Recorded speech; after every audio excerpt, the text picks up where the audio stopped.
지난주에 이어서 요한계시록 서론을 계속해서 살펴보겠습니다. 서론을 조금 살펴보다 보니까 지루한 감이 없지 않아 있습니다. 제가 좀 평소보다도 또 이렇게 좀 분위기가 많이 올라오지 못한 것도 좀 죄송하고, 아무래도 좀 염려되는 성도님들 가정들이 있다 보니까 마음 한켠이 좀 제가 무거운 것이 좀 사실입니다. 그래서 좀 저의 모습 그대로를 좀 이해해 주시고 또 용납해 주시면 좋겠다라는 말씀을 먼저 부탁을 드리겠습니다. 지난주 첫 번째 강론 시간을 통해서 요한이 7교회에 보낸 편지를 우리가 개관하고 있습니다. 지난주 내용을 잠시 살펴보면 이 편지의 제목은 예수 그리스도의 계시다 말씀드렸어요. 그래서 예수 계시록이다, 요한계시록이 아니라 원 제목은 예수 계시록입니다, 이렇게 말씀을 드렸죠. 그래서 그 제목만 예수 그리스도의 계시가 아니라 그 기원 또한 예수님으로부터 온 예수 그리스도의 계시다. 기원이 뭐예요? 출처가 바로 예수님이다라는 말씀이죠. 그리고 주제 또한 예수 그리스도에 관한 것임을 말씀드렸습니다. 그래서 이 예언의 말씀은 예수 그리스도에 대한 말씀이라고 얘기를 드렸는데요. 이 예언의 말씀, 예수 그리스도에 대한 말씀을 읽고 듣고 지키는 자는 복이 있다, 이렇게 요한이 선언하였습니다. 이 요한의 선언에 따라서 성도는 복이 있는 분들임을 믿습니다. 왜 복이 있습니까? 예언의 말씀을 읽고 듣고 지켜갈수록 예수님을 더 많이 알게 되고 또 예수님을 더 닮아가는 분들이기 때문입니다.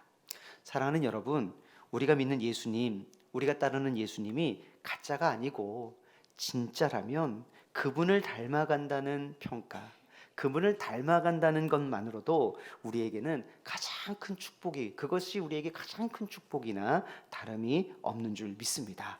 신앙의 연수를 더해가면 더해갈수록 우리의 가장 큰 복은 뭐예요? 예수님 닮는 것입니다. 우리의 가장 큰 우리의 행복은 뭐예요? 예수님 닮아가는 것입니다. 시간이 갈수록 또 신앙의 연수가 더할수록 예수님의 모습이라고는 눈을 씻고 찾아볼 수가 없다면 그것 자체가 참 어려운 거예요. 참 괴로운 거예요. 힘든 거예요. 사랑하는 여러분, 우리는 이 마지막 때를 사랑하는 하얀교회 성도님들은 요한계시록을 배워갈수록 또 성경을 알아갈수록 예수님을 더욱 본받는 자로 세움 받으셔서 축복된 성도님들 되시기를 간절히 축복합니다. 아멘. 오늘은 요한의 인사말과 또 하나님을 향한 송영이 4절에서부터 6절까지 기록되어 있습니다. 요한의 인사말을 짧게 요약하면 이렇게 되어 있어요. 요한은 아시아에 있는 7교회에 편지하노니 은혜와 평강이 너희에게 있기를 원하노라. 아멘. 뭐가 있기를 원한다고요? 은혜와 평강이 있기를 원하노라 말하고 있습니다. 이 은혜와 평강은 유대인들이 흔히 사용하던 인사였습니다. 인사말에 은혜와 평강을 담아서 인사하는 경우가 많았어요. 우리가 좋아하고도 또 유대인들이 가장 좋아하는 성경 구절 중에 하나가 민수기 6장이 있습니다. 여기에 보면은 대제사장의 축복기도라는 기도문이 나오는데 여기를 보시면요, 두 가지 은혜와 평강이 다 등장합니다. 제가 한번 읽어드리겠습니다. 6장 25절 여호와는 그의 얼굴을 내게 비추사 은혜 베푸시기를 원하며, 26장 6절 여호와는 그 얼굴을 내게로 향하여 드사 평강 주시기를 원하노라. 뭐가 나오죠? 은혜가 나와요, 평강이 나옵니다. 이 둘은 항상 짝을 이루어 등장할 정도로 유대인들이 인사말을 할 때 또 축복의 기도를 할 때 자주 사용하는 그러한 이 두 가지 요소였어요. 이 은혜는요 평강의 원인입니다. 여러분, 이따도 살펴보겠지만 우리가 평강할 수 있는 이유는 우리의 힘으로 되는 게 아니에요. 하나님의 은혜가 있을 때 그 은혜로 말미암아 평강을 누리게 되는 것입니다. 그리고면 평강은 뭐예요? 은혜의 결과가 평강이에요. 은혜를 받은 사람들은 어떻게 됩니까? 평강하게 됩니다. 화평을 누리게 된다는 것이죠. 그렇기 때문에 은혜와 평강은 원인이고 결과로서 뗄래야 뗄 수가 없는 관계입니다. 로마서, 고린도전후서, 갈라디아서를 비롯한 많은 바울의 서신서뿐만이 아니에요. 베드로 전후서 등 베드로 전후서와 같은 그런 다양한 서신서들을 보면 은혜와 평강으로 인사를 건네는 그런 인사말들이 너무 많이 나오고 있습니다. 요한은 이 은혜와 평강을 기원하고 있어요. 일곱 교회는 역사적으로는 소아시아에 있는 일곱 교회라고 말했지만 상징적으로는 가고 오는 시대에 존재하는 모든 교회, 전 교회들을 말한다 말씀을 드렸죠. 그러니까 우리 교회도 요한은 은혜와 평강이 있기를, 하얀 교회도 있기를 바라고 있는 것입니다. 요한이 기원하는 은혜와 평강에는요, 그 내용에 있어서 특별함이 있습니다. 어떤 특별함이 있냐면요, 바로 삼위 하나님께 그 은혜와 평강의 소원을 두고 있다라는 것입니다. 4절 중반부터 5절까지를 보면요, 삼위 하나님께서 나타나세요. 어떻게 나타나시는지 한번 볼까요? 4절 중반에 보니까 이제도 계시고 전에도 계셨고 장차 오실리라고 나와 있죠. 이분은 성부 하나님을 의미하십니다. 다른 말로 쉽게 풀어서 얘기하면 현재와 과거와 미래에 항상 계신다는 뜻.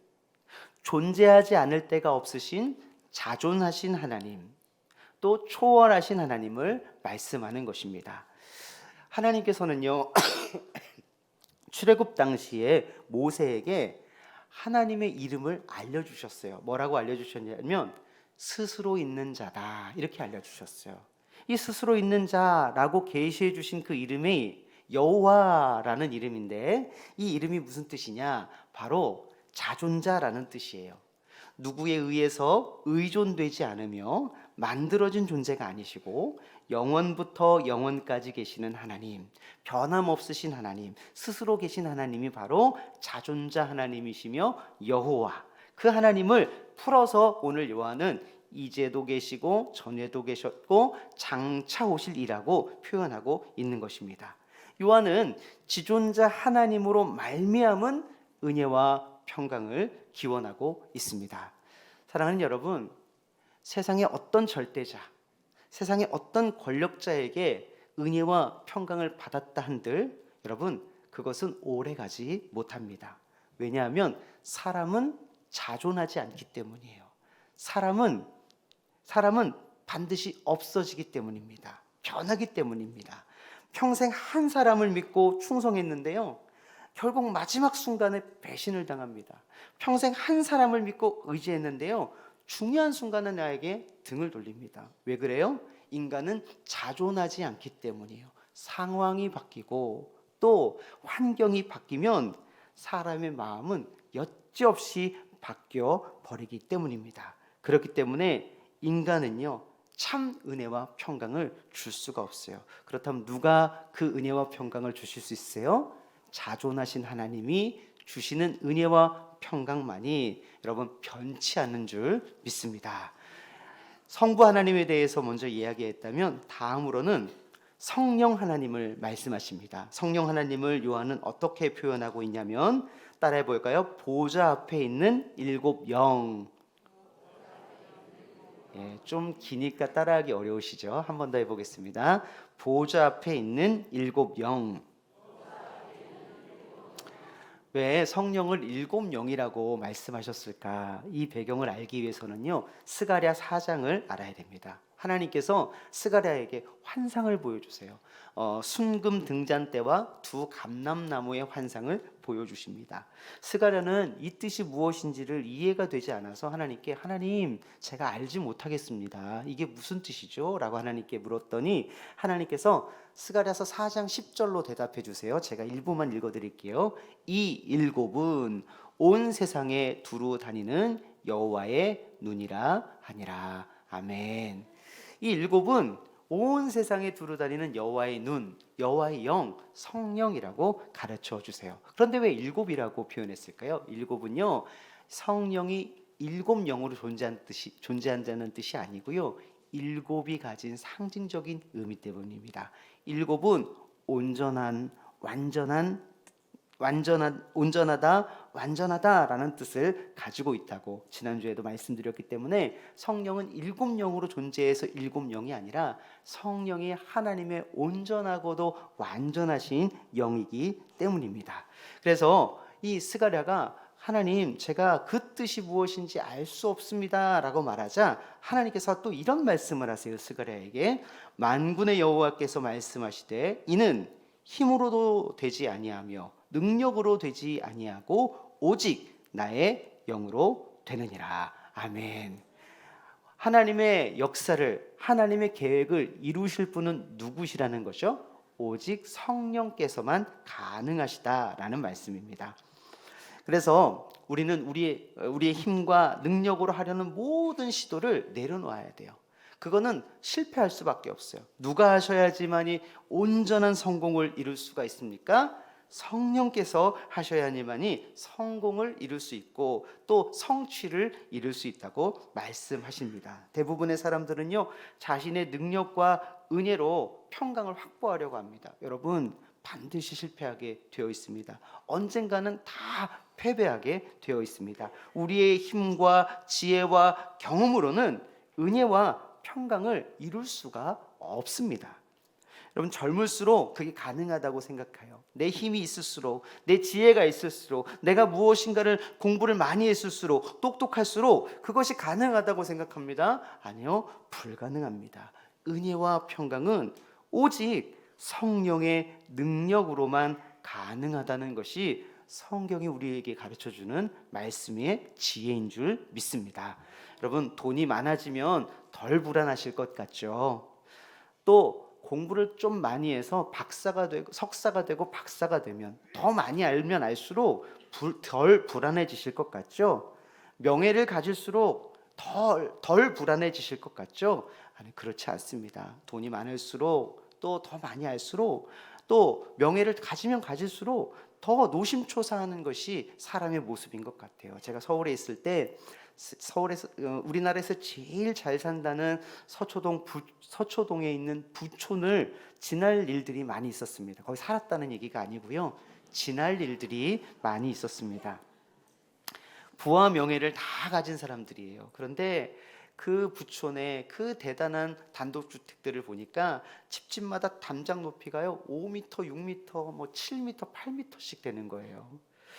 그것도 모자라서요, 담장 요소에 CCTV를 촘촘하게 박아놔서 담장 안과 밖을 다 비추고 있었습니다. 그리고 출입문마다 안전요원이 그 문을 다 지키고 있는 거예요. 왜 그럴까요? 왜 그렇게 담장을 높이 쌓고 왜 그렇게 CCTV를 달아놓고 안전요원을 배치할까요? 불안하기 때문이죠. 평강이 없기 때문입니다. 사랑하는 여러분, 그러니까 우리가 돈이 있다고 해서, 명예가 좀 있다고 해서, 무엇인가 똑똑하다고 해서 우리의 평강과 안전을 지킬 수 있느냐? 아니요. 우리의 힘으로 지키는 것은 결국은 다 해체되게 돼 있고 다 실패하게 되어 있습니다. 오직 성령께서 지킬 때에만 평강을 누리고 은혜를 누리게 될 줄 믿습니다. 마지막으로 요한은 삼위 하나님 중에 성자 예수님을 말씀하세요. 성자 예수님에 대해서 뭐라고 얘기하냐면 충성된 증인으로 죽은 자들 가운데 먼저 나시고 땅의 임금들의 머리가 되신 예수 그리스도, 이렇게 말씀하십니다.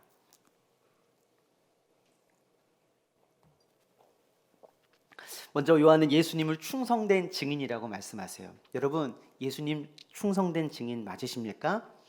네, 맞으셔요. 예수님은요, 십자가에서 자기의 생명을 버리시기까지 하나님 앞에 충성된 증인으로서 하나님의 나라를 증거하시고 또 하나님의 계획을 선포하셨어요. 십자가에서 하나님을 증언하시다가 십자가에 달려 돌아가신 분이 바로 예수님이십니다. 그리고 죽으시고 끝나신 것이 아니고 죽음을 이기시고 부활하셨습니다.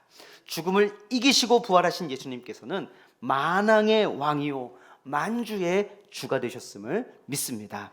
십자가에서 죽으시고 부활하셔서 만왕의 왕이 되시고 만주의 주가 되신 것은 우리에게 은혜와 평강을 주시기 위함입니다. 세상의 어떤 신도 우리의 죽음의 문제를 해결하지 못해요. 그러나 예수님만이 죽음의 문제를 해결하셨어요. 예수님 안에서는 죽음이 생명이 되는 역사가 일어나게 된 것입니다. 그렇기 때문에 예수님이 주시는 은혜와 평강이야말로 죽음도 어떻게 하지 못하는, 죽음도 감히 넘어뜨릴 수 없는 그러한 은혜와 평강인 줄 믿습니다. 예수님 안에서 죽음이 죽음으로 끝나지 않습니다. 죽음은 반드시 생명으로 다시 변화하여 우리에게 참 평안과 안식을 주게 될 줄 믿습니다.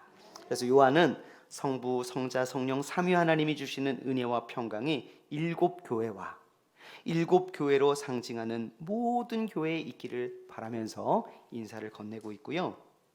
그리고 이어서 요한은 예수 그리스도의 하신 일들을 열거하기 시작합니다. 예수님이 하신 일들을 딱 3가지로 요약해서 열거하는데, 첫 번째, 우리를 사랑하시고, 두 번째, 우리를 죄에서 해방하시고, 세 번째, 우리를 나라와 제사장 삼아주셨다 말씀합니다. 여러분, 요한은요 예수님께서 하신 일들을 막 열거하면서 예수님이 말로만 사랑하신 것이 아니라 몸으로 우리를 사랑하셨구나라는 것을 깨달았어요. 몸으로 이 땅에 오셔서 멸시와 천대를 받으시고 채찍에 맞으시고 그 몸으로 십자가에 못 박히셔서 물과 피를 다 쏟으셨다. 예수님의 사랑은 이렇게 구체적이며 추상적이지 않았다는 것을 요한은 써내려가고 있는 것이죠. 예수님의 사랑이 바로, 예수님이 우리를 사랑하신 방식이 바로 이런 사랑의 방식이었어요. 구체적이에요. 희생적이에요. 모든 것을 주시는 사랑이었어요. 요한은 이 예수님의 사랑을 써내려가다 보니 저절로 하나님을 향한, 예수님을 향한 송영이 뭡니까? 하나님께 영광을 드리는 것이 바로 송영입니다. 바로 하나님을 향한 영광이 저절로 흘러나올 수밖에 없었던 것입니다. 사랑하는 여러분, 우리의 구원은 우리의 노력으로 이루어진 것이 아닙니다. 우리의 노력은 전적인 예수 그리스도의 십자가의 은혜로 되어진 줄 믿습니다. 먼저 우리를 사랑하셨고 죄에 꼭 매여 있었던 우리를 죄에서 해방시키셨고, 뿐만 아니라 우리를 단지 그냥 자유민이 되어주셨을 뿐만 아니라 우리를 나라와 제사장 삼아 주신 것은 우리의 자격과 노력이 아니요 오직 하나님의 은혜로 우리가 그 신분을, 자격을 얻은 줄 믿습니다. 그렇기 때문에 우리는 그 하나님의 은혜를 생각한다면, 우리를 죄에서 구원하시고 우리를 나라와 제사장을 삼아주신 것을 기억한다면 하나님 앞에 우리는 감히 찬양을 하지 않을 수가 없는 거예요. 여러분, 그냥 우리가 찬양하는 것이 앉아서 찬양을 찾아서 같이 부릅시다 해야 찬양이 나오는 것이 아니고요, 우리의 구원이 어떻게 주어졌는지를 생각하면 찬양은 저절로 나올 수밖에 없는 것입니다. 하나님을 향한 영광은 저절로 우리에게, 우리 내면의 심령으로부터 흘러나올 수밖에 없는 거예요. 우리의 입에 찬양이 부족하시다면, 우리의 입술에 하나님을 향한 영광이 부족하시다면, 여러분, 우리가 과연 자격 없는 우리가 어떻게 구원받았는지를 생각하실 때에 하나님을 향한 찬양이, 또 영광이 자연스럽게 우리로부터 나오게 될 줄 믿습니다. 그뿐만이 아니에요. 요한계시록 20장 6절 말씀입니다. 우리 20장 6절 한번 찾아볼까요? 요한계시록 20장 맨 뒤로 가셔서 20장 6절 말씀,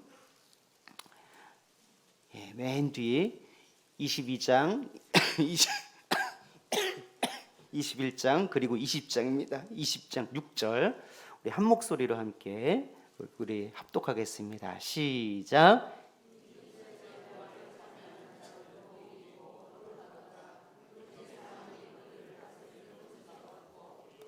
그들이 하나님과 그리스도의 제사장이 되어 1000년 동안 그리스도와 더불어 왕노릇하리라.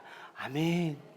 여러분, 우리가 기어이 구원받아서 막 억지로 그냥 막 끌려가듯 사는 그런 인생으로 하나님께서 우리를 구원하신 것이 아니에요. 한번 보세요. 그들이 하나님과 그리스도의 제사장 돼요. 우리를 나라와 제사장 삼아주셨다고 했잖아요.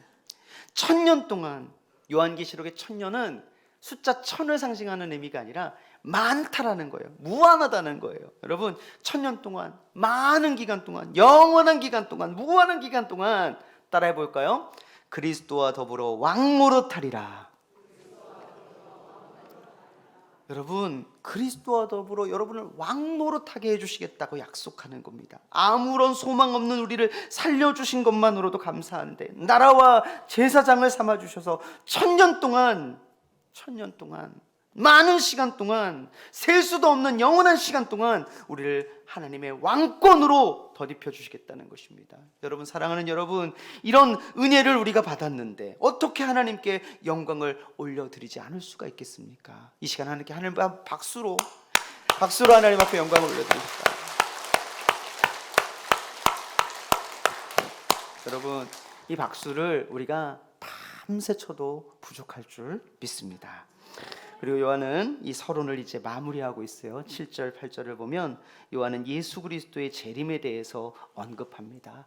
이제 서론의 마지막은 예수 그리스도의 재림을 언급하고 있어요. 1장 7절을 보니까 볼지어다 그가 구름을 타고 오시리라. 구름을 타고라는 번역은 구름과 함께라는 번역으로 보는 것이 더 적절합니다. 여기서 말하는 구름은요, 하나님의 임재와 현현을 의미해요. 그러니까 하나님의 임재와 현현을 의미한다는 거, 예수님은 하나님이시잖아요. 하나님이신 예수님께서 임재하신다는 것을 말해요. 이 본문은 다니엘서 7장 13절과 스가랴 12장 10절과 같이 해석해야 되는데 너무 이것들을 다 끄집어내서 설명하면 복잡하기 때문에 간단히 설명드리면 예수님의 재림에 대한 묘사입니다. 예수님의 다시 오심에 대한 묘사예요. 그런데 여러분 보세요. 예수님이 처음 오실 때에, 아기 예수로 오셨을 때, 초림하셨을 때에는요, 몇몇 극소수만이 예수님을 알아보았어요. 성경의 기록을 따르면 베들레헴의 목동과 동방 박사들이 예수님을 알아본 전부였습니다. 그러나 예수님의 재림은 달라요. 모든 사람이 알아볼 수 있는 모습으로 오십니다. 심지어 예수님을 찌른 자들도 볼 수 있을 정도로 너무나도 선명한 모습으로 오시겠다고 약속하고 있습니다. 사랑하는 여러분, 예수님의 재림으로 말미암아 땅의 모든 족속이 애곡할 것이다, 이렇게 말해요. 왜 애곡하겠습니까? 여기서 애곡하는 사람들은 누구겠습니까? 당연하죠. 회개하지 않은 사람들이에요. 물론 예수님의 재림 때 온 우주적 회개가 일어날 것이라고 주장하는 학자들도 있습니다. 그러나 아니에요. 그것은 성경 전체의 맥락과 어긋납니다. 예수님의 재림은 심판의 시작이며 심판 때에는 회개의 기회는 없는 것이에요. 그러니 지금 예수님께 회개하지 않는 사람들은 그때에 애곡하며 통곡하게 될 것이라 말씀하는 것입니다. 누가복음 6장 21절에 이런 말이 있어요. 지금 우는 자는 복이 있나니. 지금 우는 자가 왜 복이 있습니까? 너희가 웃을 것이며. 언제 웃을까요? 예수님이 찌른 자들도 다 예수님이 오심을 알 정도로 선명하게 예수님 오실 때에, 그때에 지금 회개함으로 울었던 여러분들은 반드시 웃게 될 줄 믿습니다. 반대로 어때요? 지금 웃고 있는 자들은 어때요? 그때에는 반드시 통곡하며 애곡하게 될 줄 압니다.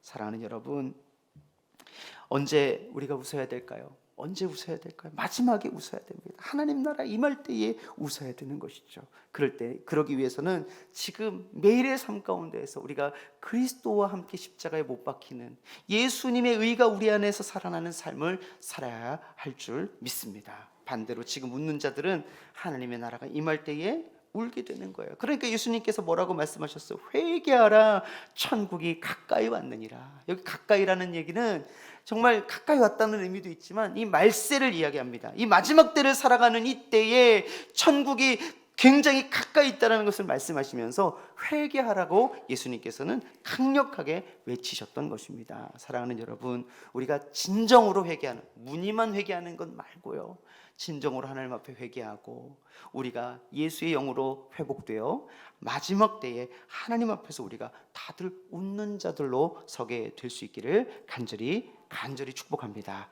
마지막 8절을 마지막으로 말씀드리고 마무리하겠습니다. 8절은요, 이 서론을 마무리하는 도장, 인을 찍는 것과 같은 역할을 합니다. 하나님이 요한계시록의 모든 내용을 보증한다는 하나님의 도장을 찍는 것과 같아요.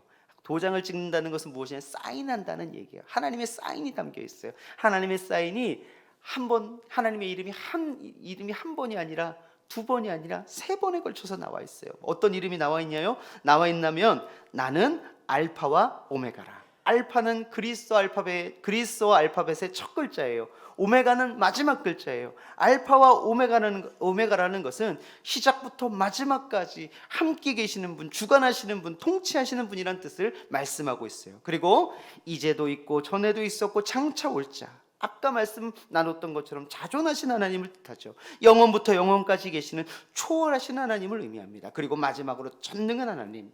여러분, 전능한 하나님 하나, 그 이름 하나만 사인해도 부족하지 않은데, 나는 알파와 오메가라, 이제도 있었고 전에도 있었고 장차 올 자라, 전능한 자라 말씀하시면서 하나님께서 반드시 만물을 주관하시고 통치하신 하나님께서 말씀하신 바를 반드시 이루실 것이라고 확신하는 그 확실한 약속을 보증하고 있는 것입니다. 사랑하는 여러분, 이렇게 하나님은요, 영원하시고 전능하신 이름으로써 인치셔서 이 요한계시록 서론을 마무리하고 있습니다. 이제 말씀을 맺으려고 합니다. 오늘 우리는 요한계시록 서론부의 후반부를 살펴보았습니다. 요한의 7교회를 향한 인사와 또 구원 사역을 이루신 예수 그리스도에 대한 송영이 이 안의 내용으로 담겨 있었습니다. 그리고 예수 그리스도에 대한 재림의 약속과 그 약속에 대한 보증으로 이 서론을 마무리하고 있습니다. 이 편지 우리에게도 주시는 메시지라고 했습니다. 참된 평강이 희미해져가는 이 시대를 살아가고 있는데요, 삼위 하나님께서 여러분들을 붙들어 주심으로 말미암아 은혜와 평강을 누리시기를 바라며 다시 오셔서 영원한 나라의 기업을 허락하실 약속을 바라보며 하나님의 자녀로 살아가는 성도님들 되시기를 간절히 축복합니다.